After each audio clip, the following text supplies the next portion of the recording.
Good afternoon po, Mr. Chair. Good afternoon, AR. Meron sana akong gustong itanong sa iyo during that time nung the last time according to some report,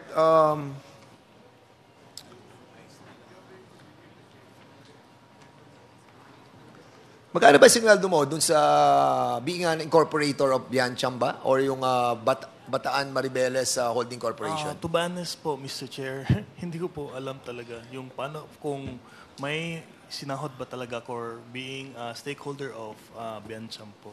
So the last time that you answered that kind of question, the same answer that you have given on this Quadcom?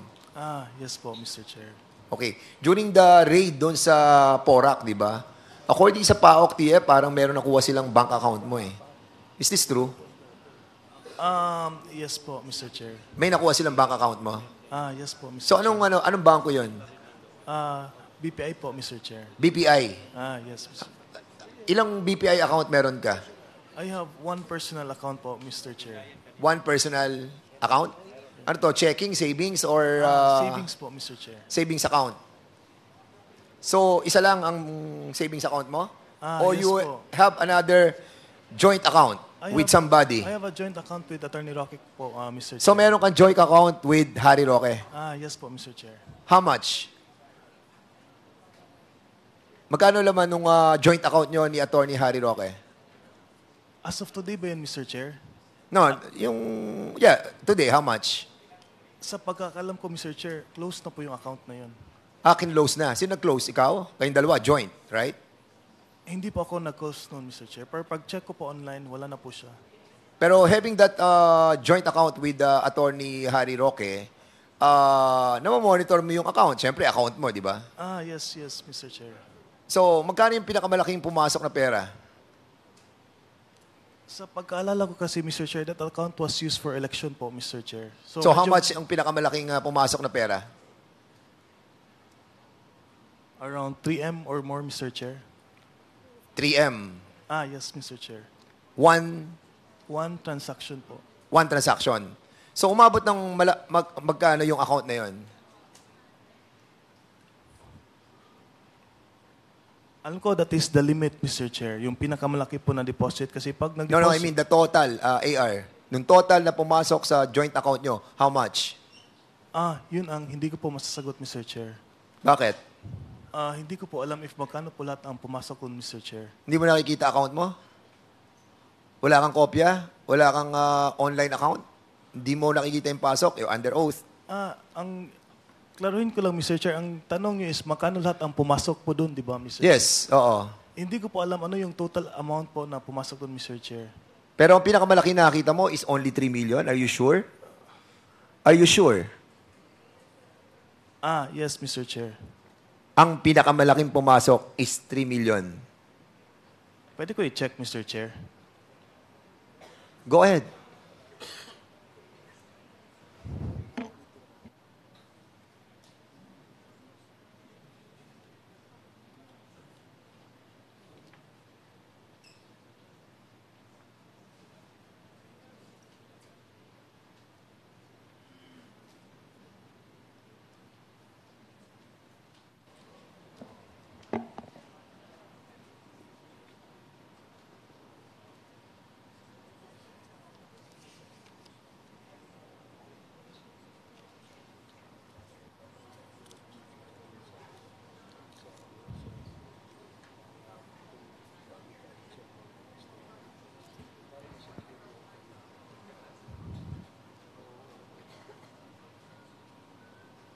Okay, AR? Sa pagkaalala ko talaga, Mr. Chair, 3 million po ang biggest na pumasok doon, Mr. Chair. So, anong tinitingnan mo kanina? Wala kang nakita? Nag-loading pa kasi, Mr. Chair. Nakaka-withdraw ka ba sa account na yan? Yes, Mr. Chair. So, nakaka-withdraw ka? Yes, Mr. Chair. Magkano pinakamalaki na withdraw mo? Around 1.8, Mr. Chair. One withdrawal. Don't worry, AR. You have to be honest. You know why? Yes, around 1.2 to 1.8, Mr. Chair. Alam ko po yun. Yung na-withdraw mo. Yes, Mr. Chair. So marami kang withdrawal na malalaki. Parang once a month yun, Mr. Chair, before. For election purposes naman yun, Mr. Chair. For payroll po ng mga tao po. And why is Attorney Harry Roque allowing you to withdraw that big amount? That is for the payroll po ng election staff po ni Attorney Roque ng election po, Mr. Chair. Election. Yes po, election staff. So, ang sinasabi mo, that amount that was withdrawn by you during election time, are you sure? During election time? Yes, Mr. Chair. Definite ka dyan, ha? Yes, Mr. Kasi pag Chair. nakita natin na hindi election time yan, you're lying, ha? Makita rin, Mr. Chair, na nag-withdraw din ako ng that amount last election po. 1.2 and 1.8. Within those range po, Mr. Chair. Okay. Sige, for that, Mr. Chairman, no further questions for the moment. Thank you, Congressman Fernandez. May Mr. direct... Yes, Congressman Akop, you're ready. May I just ask some questions from Mr. De La Serna? Please proceed.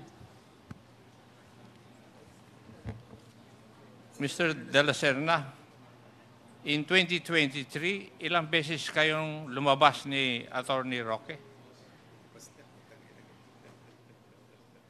Taruhin ko lang po, Mr. Chair. Out of the country trips po ba yun? Ano?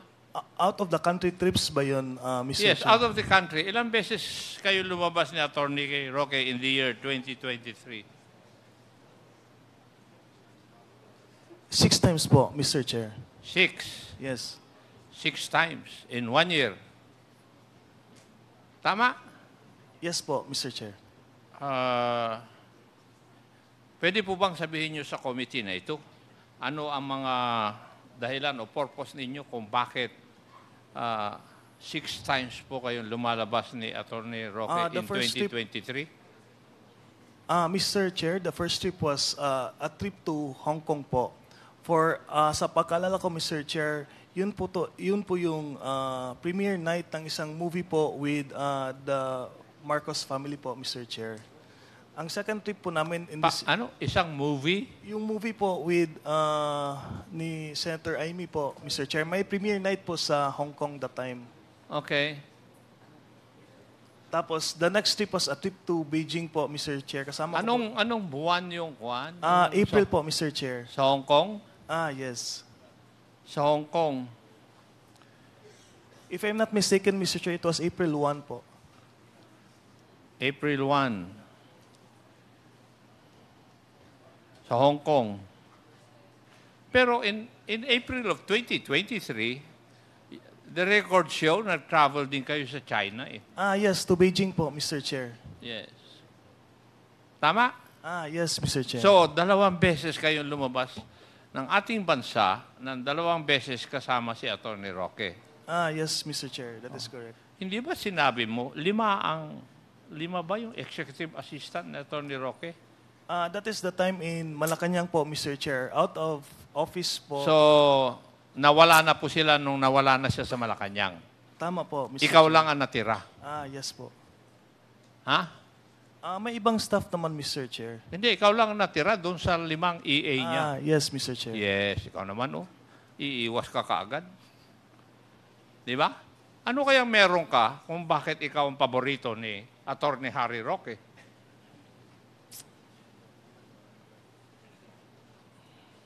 To my answer po, Mr. Chair, is sanay po kasi ako magtrabaho kasama po si Sir Harry po, Mr. Chair. Alam ko po yung medical needs po ni Attorney Roque. Madaming beses na po ako nagbiyahe sa kanya, not only abroad, but also here in the Philippines. Kasama ako sa Cebu, sa Davao, sa Dumaguete, even other parts of the Philippines po. Ako po yung kasama doon, Mr. Chair. Yeah, kasi you traveled to Japan and Singapore in September of 2023. Yes po, Mr. That is And for... then you traveled to Abu Dhabi, UAE in October.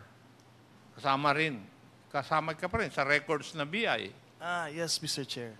Oh, so, naalis ka na executive assistant nung nawala siya sa Malacanang. Pero yung serbisyo mo, tuloy-tuloy pa rin. Kasama po ako sa campaign team din po, Mr. Chair. Ha? Kasama po ako sa campaign team.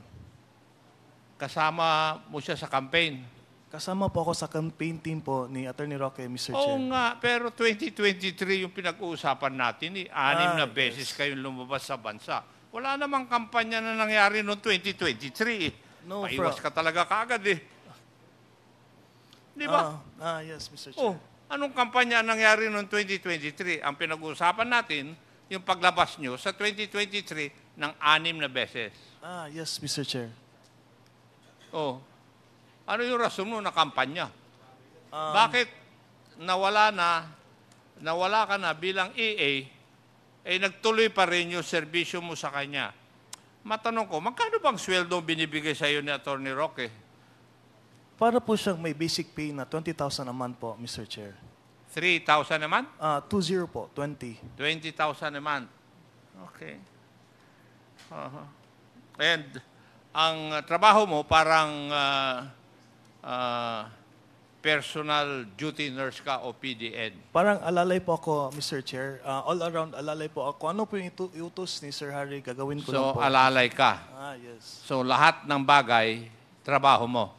Parang ganun po, Mr. Chair. Ganon. Thank you, Mr. Chair. Yun lang. Thank you, Congressman Akop. Mr. Chair? Yes, Congresswoman Sansing. Opo, quick interjection lang po, Mr. Chair.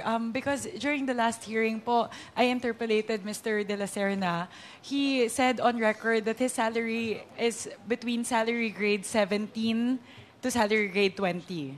So if we look at it po, it's roughly between 37,000 to 52,000 a month, Mr. Chair. So I just wanted to clarify, Mr. Chair, the response that his salary is 20,000 pesos per month.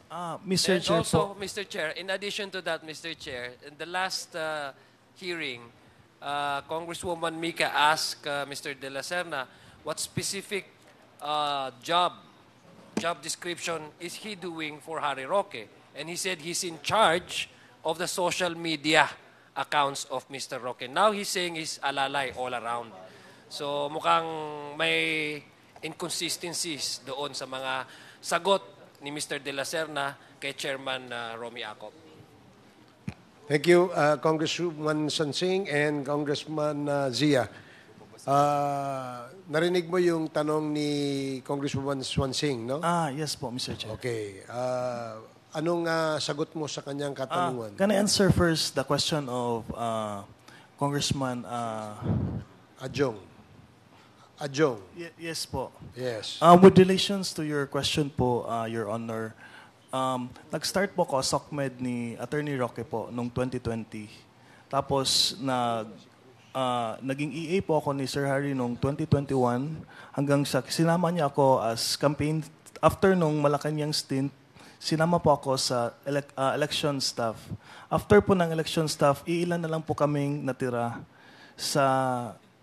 to work in his office. I have one of them, pero ganun po talaga, pag sino yung naiwan, sa kanya din naiwan lahat ng trabaho. And to answer Congresswoman Swansing, the salary grade 17 to 20 was the salary grade in Malacanang, not in the private employment of Attorney Roque po. Mr. Chair, quick Please follow-up proceed. lang po.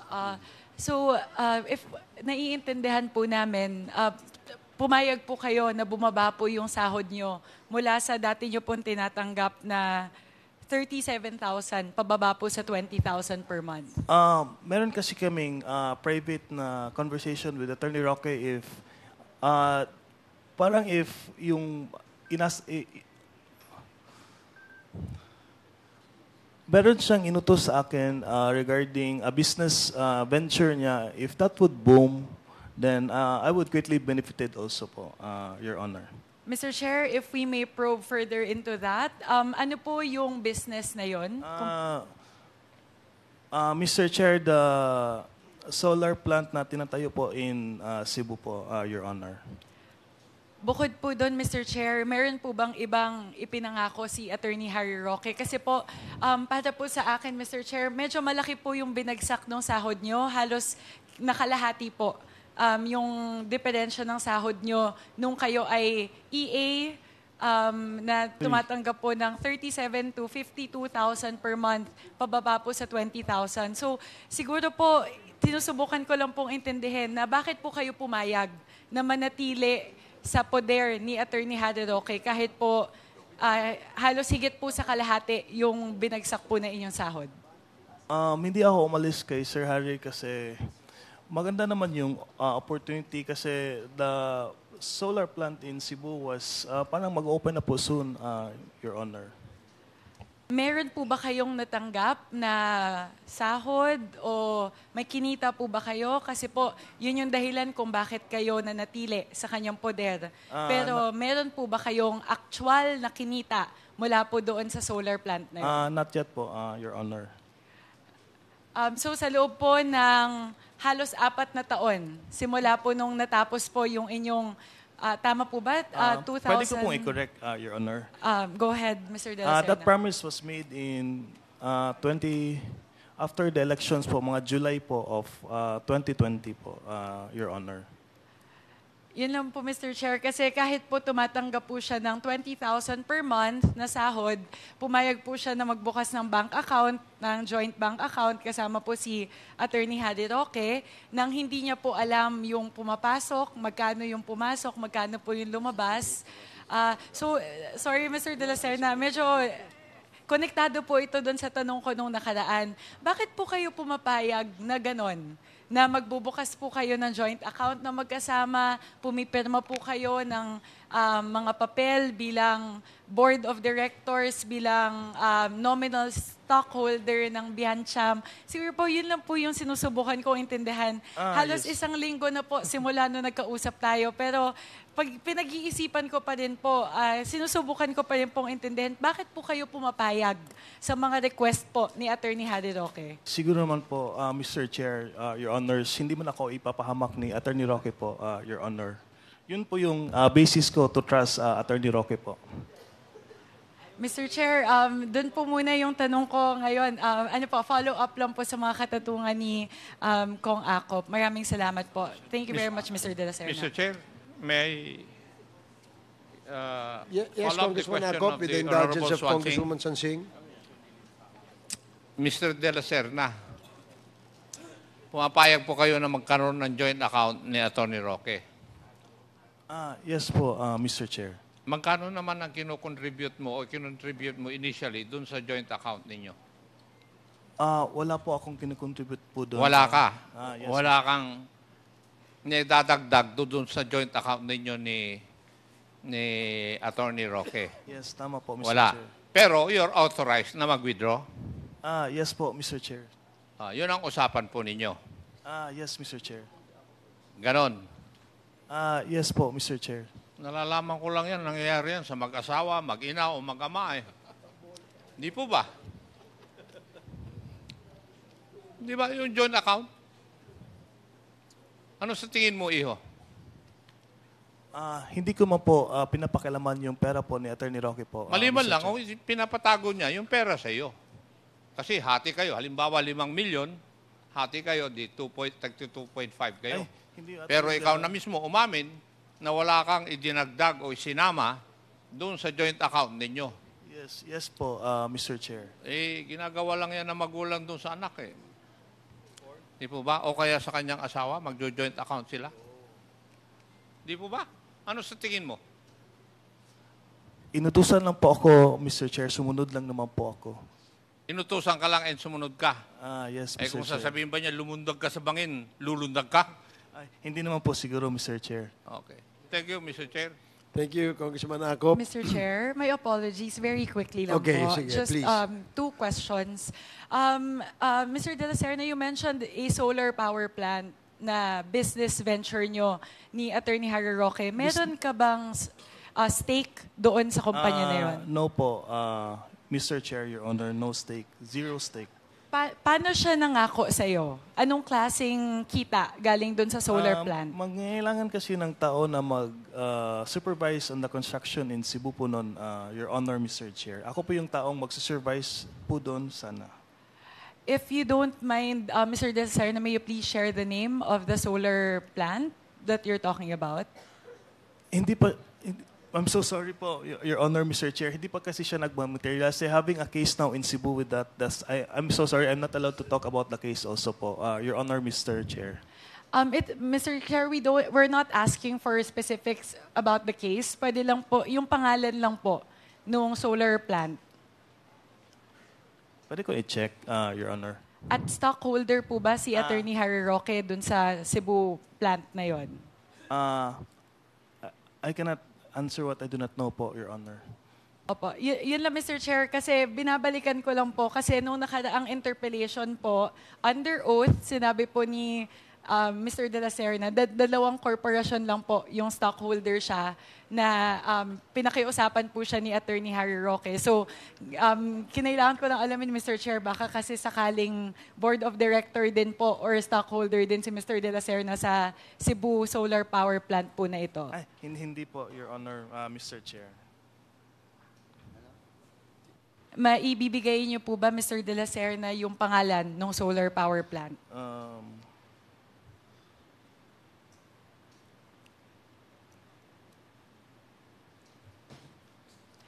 Mr. De La Serna, habang hinahanap niyo po, so ang expectation po ba ay habang nag-aviation school kayo sa Pampanga, ay mag-manage po kayo na solar power plant sa Cebu? Ganun po ba yung usapan? Magkalayo po yun? That was before deciding to pursue a career in aviation po, Your Honor. Okay. The name of the company would be Northern Cebu Renewable Energy Corporation Incorporated po. Sorry, Mr. De La Serna, can you say that slowly po? Northern Cebu Renewable Energy Corporation Incorporated po, Your Honor, Mr. Chair. Apo. Thank you very much, Mr. Chair. Thank you, Congresswoman Sonsing. Yes, I have a follow-up question. Medyo na-intriga ako dun sa ano eh. please proceed, Congresswoman Sia. Oo. Mr. De La Serna, can you confirm ano po itong joint venture ninyo ni Mr. Attorney Harry Roque pagdating sa solar energy? Wala po kaming joint venture with the company po, Your Honor, Mr. So Chair. ano yung participation mo doon, Mr. Chair? Attorney De La Serna. If magkakaroon po, ma-pursue po yung solar power plant po doon, ako po yung tatao for Attorney Roque in Cebu po, Mr. Chair, Your So Honor. stockholder ka din doon kumpanya? No, I'm not a stockholder there, Your Honor. So ano yung specific na participation mo? We'll just manage the construction of the solar panel po, Mr. Chair. Okay, To so- update po, Attorney Roque, which Okay. is he will be in Manila. Ako So in ibig sabihin, pag ikaw ang tao niya doon, at least you have a basic knowledge of how solar business is being run. Am I correct? Ang pagkakaintindi ko po before, Your Honor, Mr. Chair, ako lang po yung mag-update kay Sir Harry on ano po yung nangyayari Hindi, po pero in ang sinabi Cebu. mo, Mr. Chair, kanina is you'll be the tao. Yes, tama okay. po. So kung ikaw yung tao doon, ibig sabihin at least you'll have a knowledge on how to run a business. yes. Diba? So do you have a knowledge on how to run a solar business?